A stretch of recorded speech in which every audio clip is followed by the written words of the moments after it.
Cerelac আপনার শিশুর জন্য অনেক উপকারী। এটি যদি আপনার শিশুকে সঠিকভাবে না খাওয়ান তাহলে হতে পারে হিতে বিপরীত।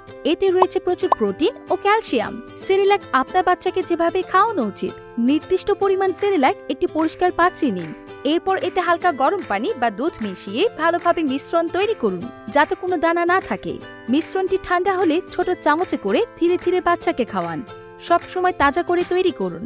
আগের তৈরি করা বা ফ্রিজে রাখা সেরেলাক খাওয়াবেন না। সেরেলাকের প্যাকেট খোলার পর এটি শুষ্ক ও ঠান্ডা জায়গায় রাখুন। সরাসরি সূর্যের আলো থেকে দূরে রাখতে হবে। প্যাকেটটি ব্যবহার করার পর সঠিকভাবে বন্ধ করে রাখুন, যাতে বাতাস প্রবেশ করতে না পারে। অবশ্যই সেরেলাকের প্যাকেট খোলার পর 3 থেকে 4 সপ্তাহের মধ্যে বাচ্চাকে খাওয়াতে হবে।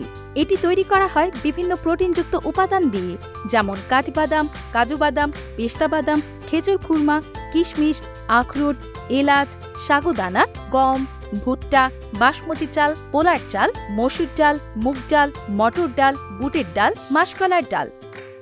হোমমেড সেরেলাক অর্ডার করতে এক্ষুনি যোগাযোগ করুন 01986777667, website www.healthyfoodsbazaar.com, location Mirpur 10, Dhaka.